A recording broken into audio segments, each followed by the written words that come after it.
All right, today guys, what we're going to do is we're going to learn how to create forms with a variety of form inputs. We have a text input right here. We have a radio button right here.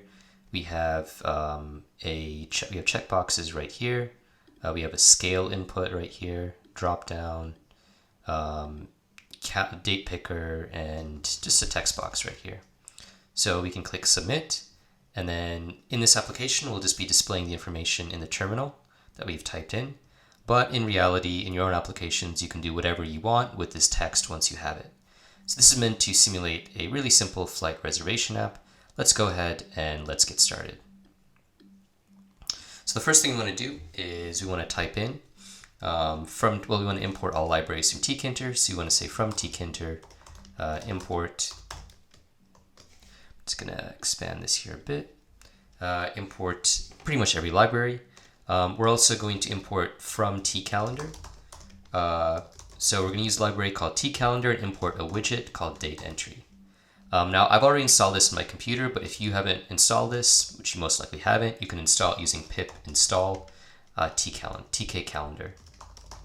Now keep in mind I described these as a widget. Technically all of these inputs in Tkinter are known or are referred to as widgets. So the first thing we're going to do is, it's going to be easy because this is only one window. But we're going to create that window and call it main window. And we're going to say main window equals tk, an instance of Tkinter. We're going to give it a title. We'll say main window dot title flight reservation app. And then what we're going to do is we're actually going to configure the visual structure of this app. So we're actually going to divide this into two columns, okay? So this is going to be one column and this is going to be the other column. We're going to divide it into a grid, and that's how we're going to organize where all of our inputs and all of our labels go in a way that is visually appealing or at least useful. So we're going to do main window dot column configure. And we're going to say, we're going to create column 0, which is going to be this column right here.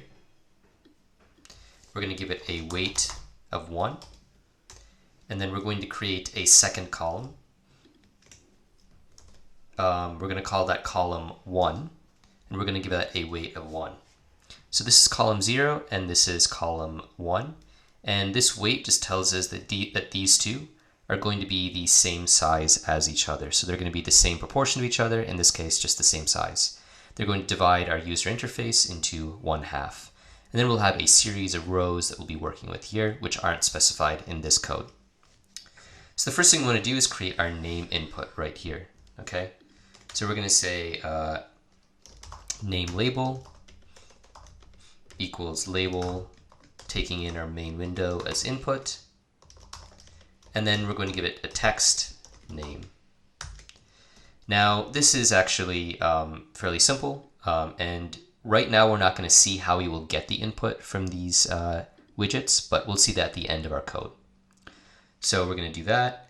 We're going to say name label dot grid, and then column 0, column equals 0, row equals 1. So it's going to be the first thing. It's just going to go right here, column 0, and then row 1. Okay. Now that we've done that, we're going to create our entry widget. So we're just going to say entry. We'll call it name label field. And this is going to be our entry widget right here, just a little like input box where we can type in some text, as opposed to this down here where we could type in like a paragraph. We'll call it name label field. And now this is going to be in the same row, but this is going to be on the other column. So we're just going to change column 0 to column 1. So column 1, row 1. Okay, that's our first input. The next one we're going to do is we're going to create our inputs for gender. So we're assuming someone is registering for a flight, and they're going to choose whatever their legal gender is. So we'll say gender button var. We need to create a variable, a specific variable in Tkinter to actually hold whether it is male or female. And so we're going to call it int var. So from these radio buttons, if this var button has a value of 0, it's going to mean male. If it has a value of 1, it's going to mean female. If we had 3 options, then we would also have a possibility of having gender button var equal to. We're going to create our label. This text label format is pretty much going to be the same throughout. So we'll say label main window, and then that's going to be gender. Now this right here is just going to refer to this like heading. And we will go ahead and also, I'm just going to copy this notation. It's kind of tedious to be typing grid over and over again. So we need to change this to gender label, and then gender label.grid to position it. And that's just going to be in row 2 right here. So row 2, column 0. So we're going to put that right there. Actually, I guess we can put this variable right down here because it's not really relevant to the gender label. So we'll put that down there, and now we'll go ahead and create these, which are called radio buttons. These are going to be on row 3. So the first thing we're going to do is we're going to say radio button male equals radio button, just radio button widget, main window, text equals male, pad x equals 20. Just some padding on the x side, about I think like 20 pixels. Variable equals, let me just move this down here. Variable equals this one right here, where we're going to store either a 0 or 1, depending on whether it's male or female. So variable equals radio button var. And actually the value of the variable, that 1 or 0 is what we're going to specify right here. So we're going to say value equals 0 if it's a male. And hold on, that's gender button var, my bad. All right. So we're going to have, actually let's put this all in the same line just to kind of not use up as much space. So we're going to have that, and then we'll also create a female radio button. All right, so it's going to be the exact same code. We're just going to change this. We're going to change the actual variable name. And then we're also going to put a value of 1. So if the user selects this one, then this gender button var is going to be 1. And later on, we'll get the value by doing like something like this, gender button var.get. But we'll do that later on. All right. So now we also need to position these. So we're going to go right down here, and we're going to say, just do the same grid thing. Now this is going to be on row 3 right here. Row 3, column 1, column 2, or sorry, column 0, column 1. And now we're kind of scrolling down the code here. You can look at the description for a link to the code on GitHub so that you can follow along and see the whole code at the same time if that makes it easier for you. So there we go, we've got that. We have 2 of these, so one of them is going to be radio button male. The other one's going to be radio button female. To position both of these radio buttons right here. All right. So now that we've done that, we can go ahead and we can move on to our options. So these are just flight options, whether you want to fly first class, whether you want a meal, and these are called checkboxes. So they're slightly different from radio buttons in that we can actually select multiple checkboxes at the same time. Versus with these, we can only really check one. So moving on, let's go to, we're going to create this header right here for options. That's going to be, let's go ahead and copy this right here. I will copy this whole thing. Copy pasting is really a time saver. So we'll do that. We're going to change the name. We're going to say flight options label. We're going to say options right here. And flight options label.grid. And this is going to be on like the 4th row, but column 0. So column 0, row 4. And then we're going to have our flight options. Now again, like we did right here, we're going to create a variable in order to hold a selection. So we're going to have, so we're going to say, we're actually going to have 2 variables, like one that indicates whether each of these have been selected. So the first one we're going to have is going to be, it's going to be first class, var equals int var. Just because these are going to be integer values. In this case, it was 0 or 1. In this case, it's going to be like pretty much the same thing. So let's go ahead and do that. Well, actually, I'll explain how the integers work here in a second. But so we're going to have first class check button equals check button widget. And we're going to have main window always having that main TK window as input, text equals first class. Now we're gonna input our variable. We're gonna say variable equals first class var, and then we're gonna have actually that's pretty much it. And so this first class var, it's gonna be 0 if it's selected. So it's gonna be 1 if it's selected, 0 if it's not selected. So 0, 1, 0, 1. Now we want to position this right here. So this is just going to be on row 5 actually by itself. Row 5, column 1. So we'll go ahead and copy that. Flight class check button. And wait, why is that not? Okay, first class check button, my bad. So we've got that, it's going to be on row 5. So now we're actually just going to copy this, all of this, for our meal checkbox.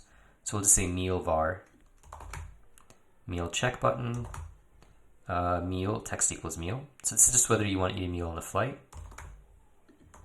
Variable equals meal var.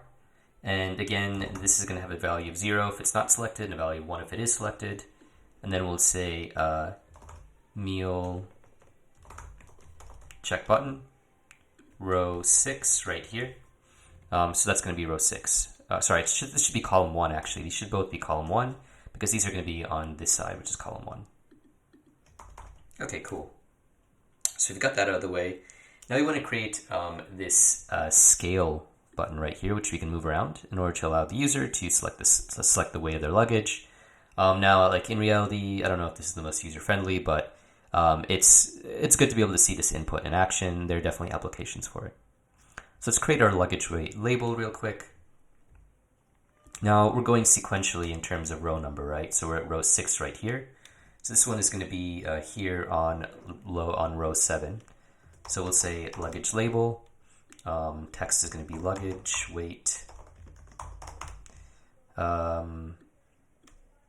Luggage label.grid. Row is going to be 7. Still going to be column 0 on this side. Now let's go ahead and create the scale. We're going to create what's called a scale widget. So luggage weight scale equals scale. And then main window, of course, from equals 0 to 200. I'm not sure why there's an underscore there, to be honest, but that's just the way it works. 200. And then orient equals horizontal, because this is being positioned horizontally. If we wanted it to be vertical, then we would just specify vertical right here. And this 0 to 200 is the total integer range, so this goes from 0 to 200. So now that we've done that, we can go ahead and position the scale as well. Actually, that was fairly simple. It wasn't really that complicated. But one thing that's different is that this scale takes up both columns. Okay, so all of these were either in column 0 or column 1. This one takes both columns, so let's see how we can make that happen. So we'll do .grid. Column equals, we're going to start with column equals 0 because that's where it's starting. Row equals 8. And then we're going to have column span equals 2, which just means that it's taking up 2 columns, really the only 2 columns that we have, which are 0 and 1. And we need to specify sticky equals W plus E. Now this means west to east, which means it's going from this side to this side, which should kind of be intuitive if we're having, if we're on just one row and we have 2 column spans. We need to specify that it's going from west to east like this, from this side to this side, and that's what it's taking up. So whether that's redundant or not is up for discussion, but in this case it just needs to be done. So next what we're going to do is we're going to specify this drop down right here, which isn't like terribly pretty, but it works. So we're going to choose the city that we're going to fly to. We have 4 options: Moscow, Pyongyang, Damascus, and Caracas. And right here, first, as we always do, just create a label. Now this is going to be on row 9. It's just going to be destination. We will say destination label, or destination menu label rather. We have destination menu label, row 9. Now let's go ahead and let's create this dropdown. So the first thing we need to do is we need to create an array that makes a list, sorry, an array that contains all of the possible options in this dropdown. So we're going to have Moscow, Pyongyang, Damascus, and Caracas. Not sure if I spelled all these right, but whatever. Next, we're going to create a variable to hold whichever value is selected by the user. So kind of similar to these variables we created up here, except this isn't going to be an integer, right? It's not going to hold a number, it's going to hold one of these strings. So we'll say destination value equals string var and main window. And then we're going to say destination value dot set is select a destination. This is going to be the default value for destination, and that's also going to make sure that like we have selected destination here is the first thing that we see. So now that we've done that, we can go ahead and create the widget itself for the menu, and that's just going to be destination menu equals option menu, main window, destination value,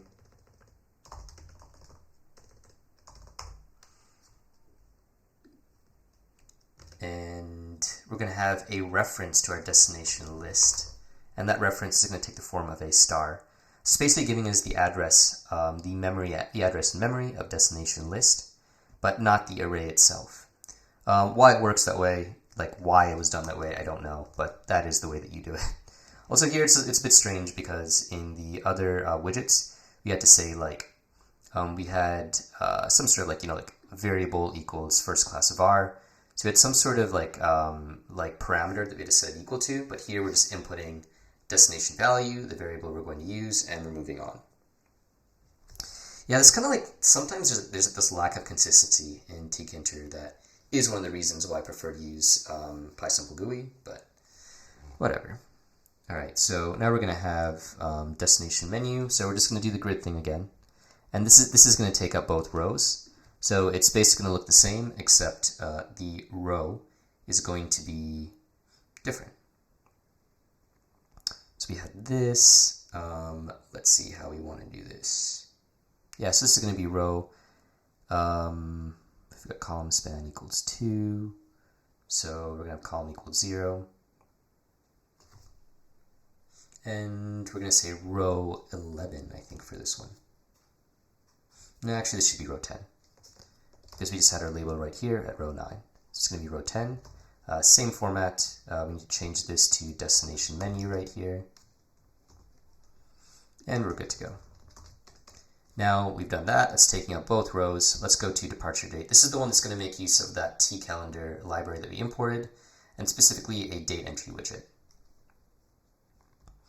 Okay, so right here we've got, we're going to say, well, first of all, we should create our label, right? As we do pretty much every single time. Let's do this. We're just going to say departure date. Now, like in real flight reservation app, we'd have like arrival date as well and stuff like that. But like, I mean, it just kind of it would have been kind of redundant because the point of this is not to build an actual application, but just to demonstrate to you how these inputs work within this context. So we're going to have departure date label, and then departure date label.grid. That's going to be on row 11. Okay, cool. Let's go ahead and let's create this this date entry widget right here. So we're going to say departure date input equals date entry. And we're going to have a few parameters. So we're going to say main window, as we always do, So the window this is going to be placed in, select mode equals day, which means we're choosing individual days. We're going to have the date patterns, the format in which we're going to view this day. So if you look back here at the input, we're viewing this day like year, month, and then day in this sort of format. So we're specifying that right here. So let me just go ahead and tab this right down there. So we've got date pattern equals, so y, mmdd width equals 10.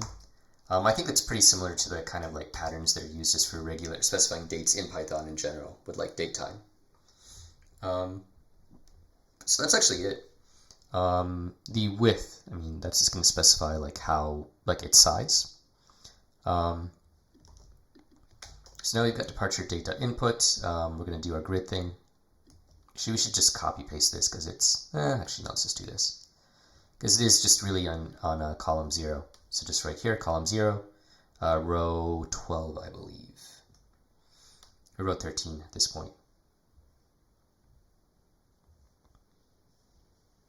All right, so, sorry, row 12. Okay, so we got that. And the next thing we need to do is kind of a bit hacky. So normally, like when I just had this, I could click on this field right here, but I couldn't see this calendar. It's some kind of bug in Tkinter that's never been fixed. But in order to get around that, you need to do departure date input underscore input dot topcal dot override direct, and then false. So I think topcal refers to the calendar, and we're overriding some sort of functionality that probably stops it from working. I don't really know why or how this works. I just found it on a GitHub forum. But without it, you won't be able to actually see this calendar right here. Again, this could depend on your computer. Sometimes, like, I'm doing this in a Mac. Tkinter, like, there are definitely differences between Mac and Windows in terms of how, like, Tkinter applications are displayed. So take this with a grain of salt. All right, so we're good there. We've kind of done everything we need to. Now we're getting to the last part. So we're going to have our additional comments field. We'll create this additional comments label.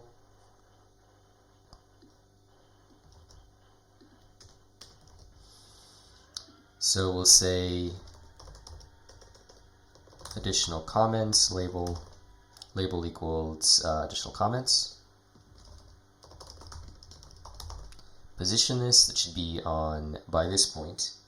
Actually, this one should be on row, okay, that's row 11. This one should be on row 12. So yeah, this one should be on row 13. Just trying to stay consistent here so we don't have a completely messed up application. So we'll say additional comments label. So we've got that. And okay, let's go ahead and just create this text box right here, which is actually like kind of a pain for something that's so simple. So we'll have additional comments field equals text. It's just a text widget. Main window. Height equals 4, so 4 lines high. Width equals 50. Which I don't know if that really matters because like we are just specifying it's going to fit within a certain number of columns. And then, so relief equals groove. Groove.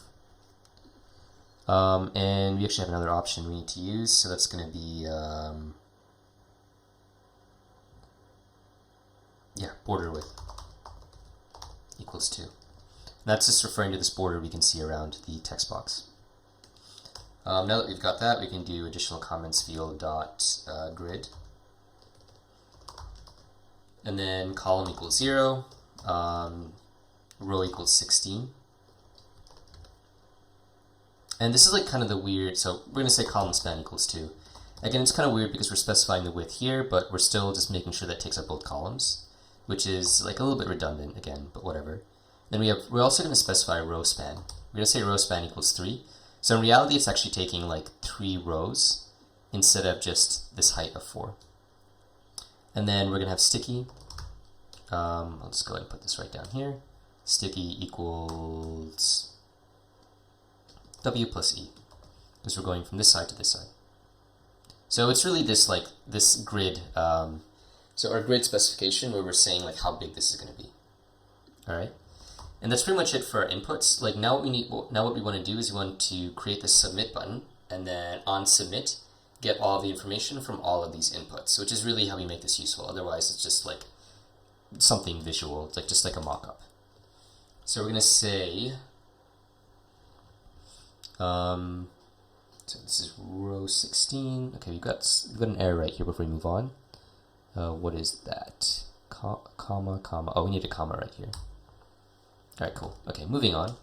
So we're going to create a button widget. We're just going to say submit button equals button main window text equals submit, and then command equals get flight input data.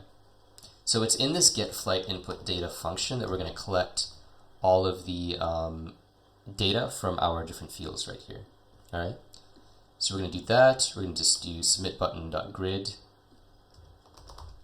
and then it's just going to be column equals 0, row equals 20. So let's go ahead and create this function, get flight input data. We got to do def, and we're just going to create return. So we're going to start right here with name. So name is going to be it's going to be our name label field.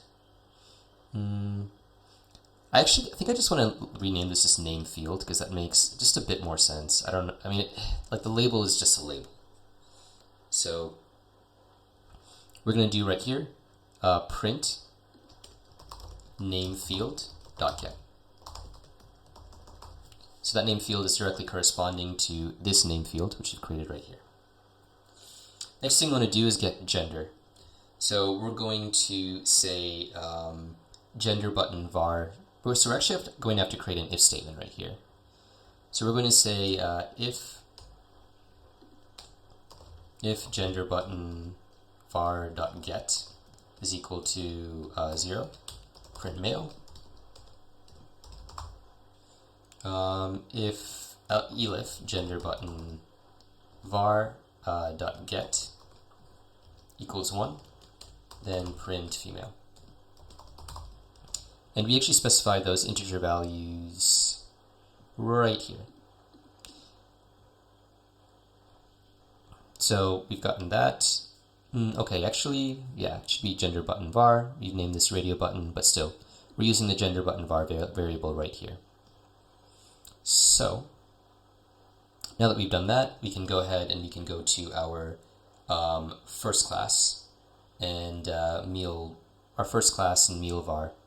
So right here we've got our first class var, and we can say if first class var dot get equals 0, then print first class. Elif print elif, or we're going to say else print no first class. And we can do the same thing for meal. So right here we have we've got meal var. So we're going to do meal var. Let's go out here. Let's do meal var dot get. And if it's 0, it's going to be meal. Otherwise, it's going to be no meal.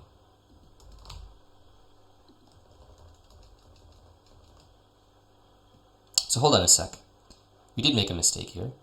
So remember I said that if it's 0, it's selected. If it's 1, or if it's 0, it's not selected. If it's 1, it's selected. So we should actually just change this to 1 for both of these. Okay, cool. Now we want to get our destination. Well, okay, we need to get our luggage weight, right? So right here we specified the luggage weight scale. That was going to be our widget. So we're just going to say print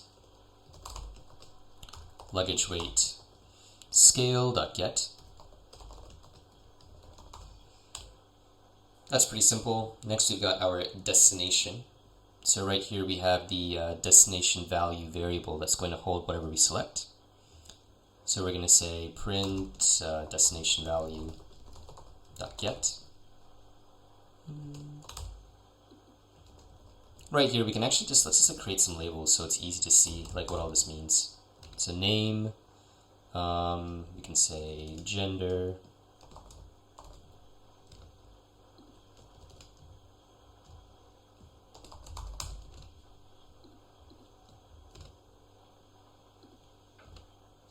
we can say class,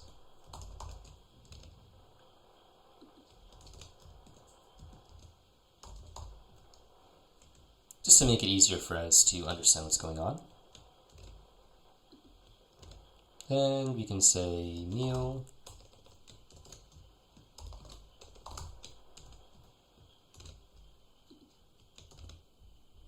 let's copy that right there, and we need a comma right there. Okay, cool. Just to make our output a bit more readable. So yeah, we'll have luggage weight,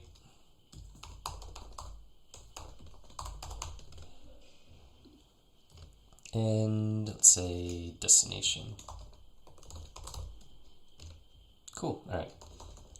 Now the last two things we need to get are the departure date. We have our departure date widget, our date entry widget, departure date input. So we will do print departure date